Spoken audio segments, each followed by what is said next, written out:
Today I'm heading out to Mont Tremblant National Park to spend some time outdoors and to try out a new camera I just got, which I'm really excited about. But obviously not before filling up my gas-hungry Jeep and filling up my belly with Tim Hortons coffee. Hi, can I get a medium double-double? Yes.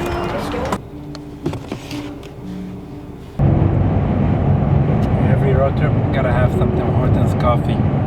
It's not the best, but it will do.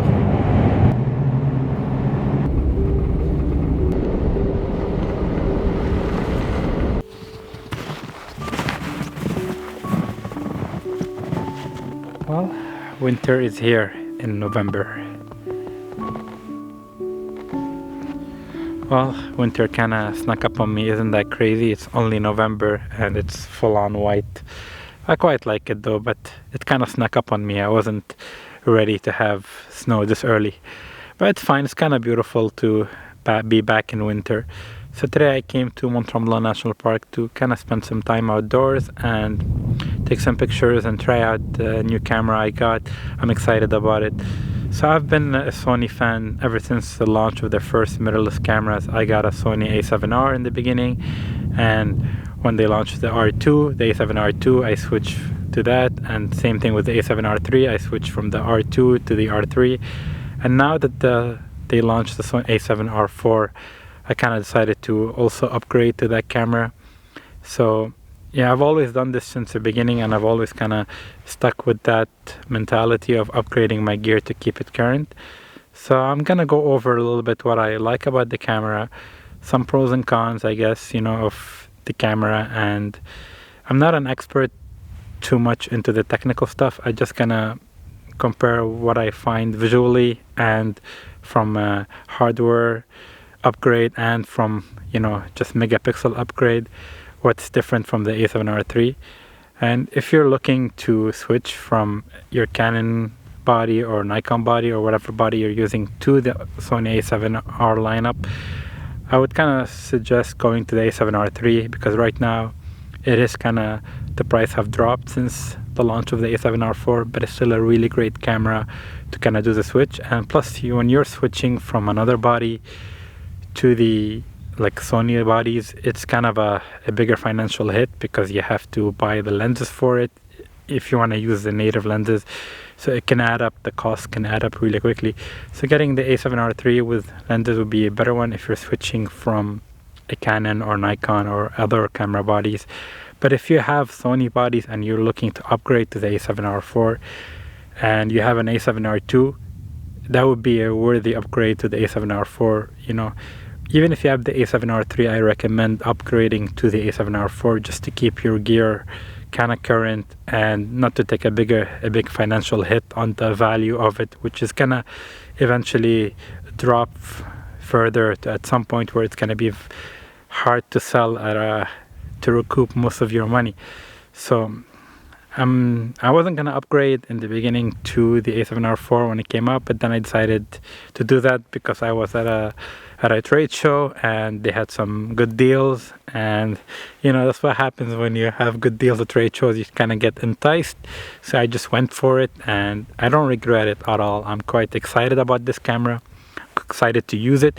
I really haven't taken it out of the bag yet. I haven't shot with it, so that's kind of what I'm looking forward to do today, is to kind of use it, take some pictures, and kind of to see how the, you know, that 61 megapixel file size is gonna be. It's always exciting getting new gear, and I really feel like this is my new baby. I just want to pet it and caress it, you know. It's so beautiful. Ooh, good looking thing. So the first thing I'm gonna do for setting up my camera for landscape photography is to install my L bracket. This is a 3-legged thing L bracket, and I've used it on the A7R II and the 3 and the 4. It still fits all 3 cameras, even though the size does change a little bit. So I never had any issues there. So I'm just gonna get that on there. So I got the L bracket on the camera and installed it on the tripod.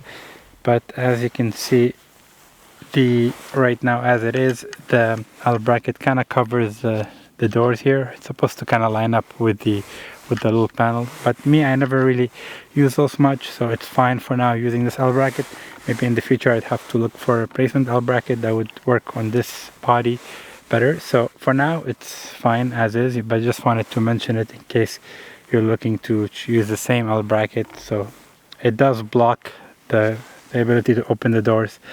So physically on the camera as itself, it still looks like, you know, the A7RIII. I can't really notice much of a difference. Some of the buttons look like they have a seal around them, so they're more weather resistant. As well, the doors on the card, SD card door has like a rubber seal, so it's more kind of seems like more firm. And as well, the doors on the left side here are also have like the weather seal, kind of the rubber seal. So that makes it more weatherproof if you're, you know, feel more safer taking out in all kind of conditions. You know, for an outdoor landscape photographer, that could be quite important and essential. But I never had issues with the A7RIII, and I don't think I'll have any issues with this one too. I did notice that the button on top here, the dial button to switch between manual, aperture priority, sharp priority, used to always have the lock on the A7RIII.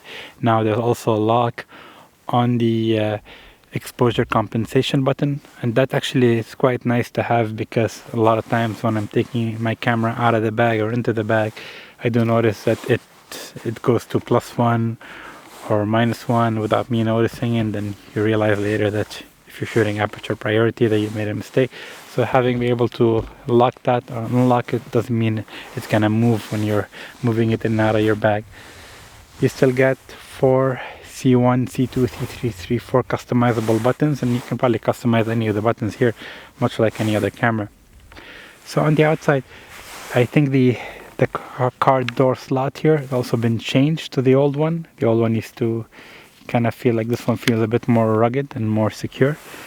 It uses the same battery as the A7RIII, so that's always good. That when I upgraded from my old camera, the A7RIII, to the A7R4, I kept my extra battery, so this way I didn't have to buy another one. I'm just gonna talk about the pros and cons of this camera.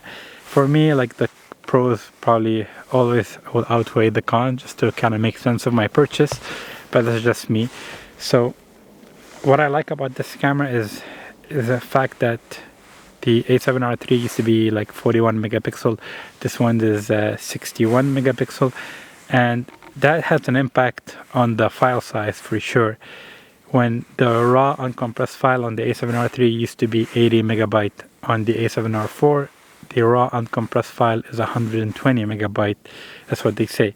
So that's a huge jump. That's like 40 megabyte in size just from one raw file. But I think that's a con for some people, but for me it's a pro as well, because if you used to shooting landscapes, having that file size maybe will make you think harder about the photo you're taking, and just think kind of like, you know, not to waste too many shots on random things, rather than really think about your shot and just grab the essential shot, basically. Like, just take the pictures when it's the best time or the best shot, and not waste shooting a lot and just wasting memory. I guess some of the pros for me with this camera is the resolution.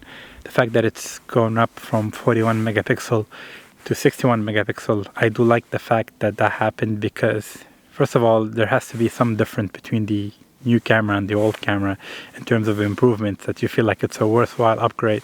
So to have that, I like it for a couple of reasons. One is because when I printed my photos from the A7R3 or even the R2 and had a gallery showing, I like to print like big images, like 16 by 24, 30 by 40, 40 by 60, and even 30 by 45. So that's in inches. So to have a big native file, like original file, right off the box, for me it's kind of appealing, because it allows me to print big, and print big with good resolution. So the quality I know is there, where I don't have to manipulate it too much to get it the size I want. Like, right out of the camera, this A7R3 used to give me a 16 by 24 inch file image size, which is crazy, you know. and I used to kind of blow it up to 24 by 36, which is my favorite size to print. It's not too big, it's not too small. So on this one, it's going to be more than 16 by 24. I don't know exactly the file size, because I'd have to kind of take it back to the computer and check. But I know that the fact that I can print bigger than 16 by 24 is going to be a plus for me. I always photograph in RAW and compressed file with the Sony. So on the A7RIII, it used to be 80 megabyte per file, and that's actually pretty large. And on this one, because of the added resolution, it's 120 megabyte. But I don't mind that so much, because it allows me to do two things. One, I think it's going to change the way I take pictures as a landscape photographer, not to waste too many shots on meaningless things, just to kind of focus even more on the shot that you're taking, because having too many shots will mean it takes up more memory. So it will make you think harder about the pictures that you do take. I'm hoping, that's what I tell myself. But that could be a side effect of having that many megapixel and that larger file size. The second thing that I like about having this much megapixel is to be able to crop in. Now, I've shot some wildlife pictures in Banff when I was, and this was my first time getting any wildlife pictures. But at some point, even with my 100 to 400, I felt like I needed to be closer a little bit. So having that extra room and the ability to crop in with the 61 megapixel and still have a good resolution, for me, that's also a definite plus for this camera. So there's a lot about it. Obviously, the file size is a pro and a con at the same time. Now, I switched to Sony at the beginning of the mirrorless line when they had the A7R. I completely switched to that body, and I've loved it ever since. But before that, if you don't know, I used to shoot Canon, and I had a 5D Mark III. And on that camera, I used to like having the kind of the mirror reflex and looking through the viewfinder to kind of see what I'm shooting. Now, having an EVF, it shows you what exactly your sensor is seeing. So I do like that about the mirrorless cameras. And then this EVF is actually improved even better than the A7RIII, I think by 2 million dots. It's like 5.6 something dots right now. I could be wrong, but it's improved a lot. So I always like to look through the viewfinder, and I'm used to it because of used to have the SLR, and I like to look through the viewfinder because I'm used to having the Canon 5D Mark III, where I used to always look through there and never use the live view. So I do use the live view at times, but I prefer kind of looking through sometimes. So having a better quality viewfinder EVF, for me, it's kind of nice to have. There's plenty of videos that are gonna show you exactly like all the specs about it. I'm just kind of sharing how I feel about this camera as a photographer, as a landscape photographer. For me, what is important for me. So I do like to be able to print larger files, to be able to print larger prints, and be able to have a better EVF for me when I look through the camera, and to be able to crop in as well. For me, it's a plus when your lens is not enough to get you there. You can crop in and still have a lot of resolution. I can't really think much of cons because I love these cameras, I haven't really used it a lot to know what's the cons of it, but just right off the bat, this is what I like about it, And I do know that the autofocus on this camera has improved as well. One thing I really like about this camera that they changed from the A7RIII, I'm sure maybe they can do it in a software upgrade, is the focus frame when you're doing a flexible spot here, is that now you can shoot between white or red. So I have it set to red. I'm just gonna go through some of the settings that I've set in the camera for landscape photography that I keep set at all times. Usually when you get a new camera, there's always that need to go in there and set your settings. Probably the menus are going to be set the same way I set up my A7RIII. So I'm just going to go through that right now and just kind of take you along with me on how I set that up. So I'm just going to go over my settings here for the menu. I already set it up how I like it, but I'm just going to go over it. The file format, I set it up to RAW. RAW file type is uncompressed. And it's not relevant when shooting RAW, so it just kept it as is. My aspect ratio is 3:2, but you can always switch between these four. I'm just going to keep it as is, because that's what I usually use. My long exposure and noise reduction, I turned it off, because I don't need that with the RAW file, and it saves time on the processing, so instead of waiting too long between shots, so definitely put that off.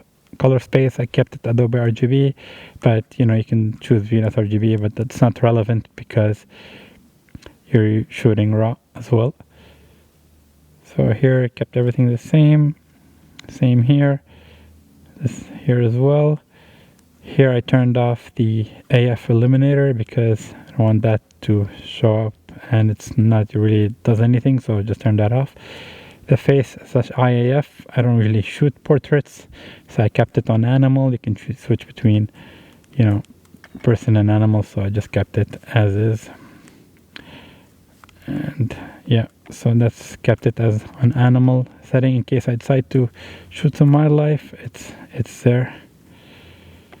So yeah, let's go back, and everything else here stay the same. So as well here, this is the focus frame color. You can switch between white and red, which is quite nice. It used to be gray before, and now it's white and red, so you can actually choose which one you prefer. I put it on red because you can see it more, and it helps. This kept it the same camera here, nothing really matter here. White balance, keep it on auto, you know. And DRO, which is I kept it off here, which is, you know, it's, I don't really need that, and it's, you know, you're shooting RAW, you don't need that. And menu, whoops, okay, creative style here, kept it standard as well. Like, I don't think I want to apply any creative styles on my file because you're shooting RAW. And manual focus assist is on. Peaking setting, I set it to on medium red, so always had it, same as always. And this kept the same. I keep my file format in 4K 24 frames per second at 100 megabytes, so it's a better quality video. In case I want to catch a quick video of my composition with the camera, I just can right away click the record button here and it will have it recording in my preferred, you know, frame rate and resolution. Everything else here is the same. I didn't touch any of that. Steady shot, I keep it off. Steady shot here, I have it on off with my wide angle lens because most of the time I'm set up in relatively controlled environment where I don't find the use for it. So I'm set up on a tripod. You know, if it's not crazy weather, I don't need the steady shot. But when I'm using a telephoto lens like the 100 to 400 and you're shooting a tracking an animal or something, I find it useful to turn it on. So I keep it off with my 16 to 35 G Master lens, but I do turn it on when using the 100 to 400. Now that's when I'm shooting landscape mode, you know, not necessarily if you shoot, you know, portraits or something, you might use a steady shot even with the wide angle lens or any other lens for that matter. All right, grid line, I put it on the rule of thirds grid. I like that, you know, just to have those kind of to help you in your framing. I think that's the only settings I've changed from the, you know, right off the bat. This is what I've set up. I turned on the remote control setting here to on, so I can shoot with my remote and not touch the camera when I'm taking pictures. I find that really helpful, and for me that makes it right now makes the camera ready for taking pictures. So now that I've set up my new camera for landscape photography, I feel ready to go out taking pictures. I just have to find something to photograph and get a quick picture so I can take it home and look at the files and be able to examine it. But I'm excited to get some pictures of this camera. I'm excited for it. If you have any questions about the camera or some of the functions, I didn't go in too much detail, the stuff that there's a lot of probably to cover, but for me, I just went over what matters for me as a landscape photographer. And if you have any specific questions about the camera, just drop me a comment on this video. I'm happy to answer it to the best of my ability. So yeah, I'm off to find something to photograph, which is the fun part begins. See you in a bit.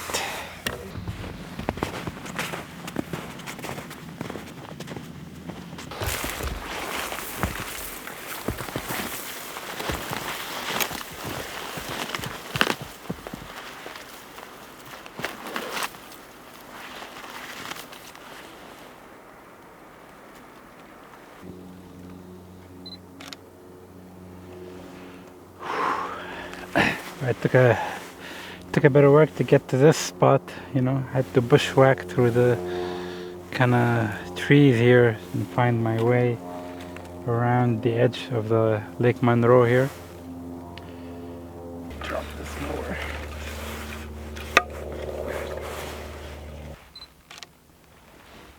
After taking a small drive around the park, I quickly stopped over, and what kind of piqued my interest was just coming down here to the shores of the lake. This is a small Lake Monroe. It's next to Lake Monroe. This is a small body of water.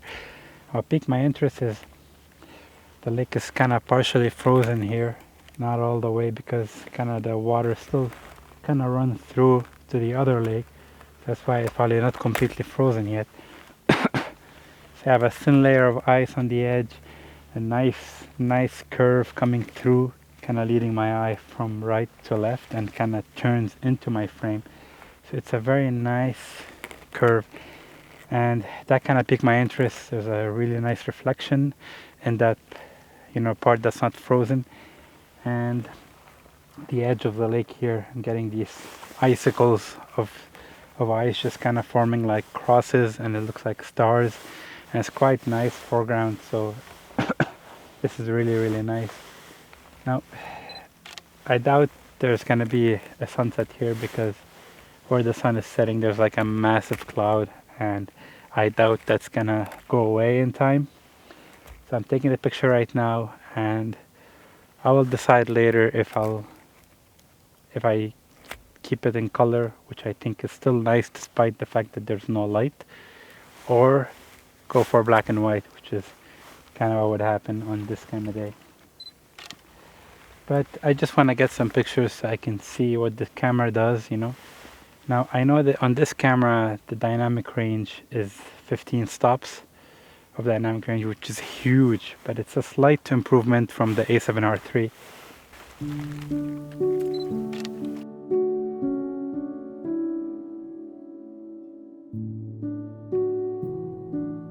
I kind of feel lucky to live in a place where I have access to stuff like this an hour away from my house. I mean, whenever I want to get some pictures, I don't have to go far, you know. It's also the issue is that you can't always travel far. It's getting expensive after a while. So having a place nearby definitely makes me happy, you know. Now, I was in Banff last month, and that was really amazing. So if you missed the videos about Banff, I put a playlist right here. You can watch all of them. And I quite enjoyed that trip. It doesn't really compare to this, but, you know, to each his own. It's still beautiful in a different way, you know. It doesn't have these grand peaks, but there's always something to photograph for sure. It's beautiful up here, very calm today. Well, I think I got the picture that I want. I think I'm gonna pack up and head back to the car. The thing is that if there was a chance of getting some nice sunset light, I would have just sticked around a bit longer for sure and try to improve on this picture by getting some good light. But just given the way it is right now, there's like this massive cloud across blocking all light, so there's no chance that it could get better. Well, just as I packed up and was heading back towards the car, I just look in the opposite direction of the lake and just look at that. Look at all this goodness. And there, I don't know if you can see that, the clouds are not so intense as it was there, and I'm getting some color in the sky. So I just had to pull back everything and set up to take a picture. I'm going for a vertical shot, just like the other one, kind of using this in the foreground as a leading line all the way through to the edge, and it's kind of nice the way it curves through it curves through my composition all the way through. It's just super nice. Gonna get some quick shots here before the light fades. I love this. I love getting kind of pictures like that. So I'm so glad I came today here, because I wouldn't have seen these conditions. Maybe a week later would have been gone. So timing is everything, and I think that worked out really well today. Oh man, this was amazing. Light's completely gone now behind me, but I took about 3 pictures here, 3 different compositions, just kind of walking around the edge. The first two I really like, but this one that I took last was probably the best one out of all the shots I took today, and the light was really nice at its peak. So I'm gonna leave you with those pictures from here right now.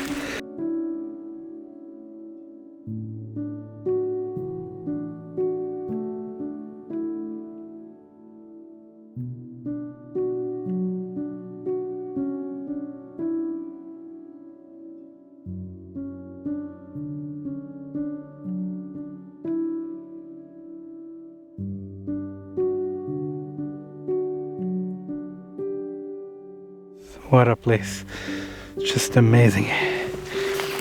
Whew. So now the light's kind of gone, heading back towards the car, but I took about 3 different compositions here. I had no time to film any of it because I was that excited, and the light kept getting better and better. What a day, I love it. Thank you everyone for coming along. Until next time.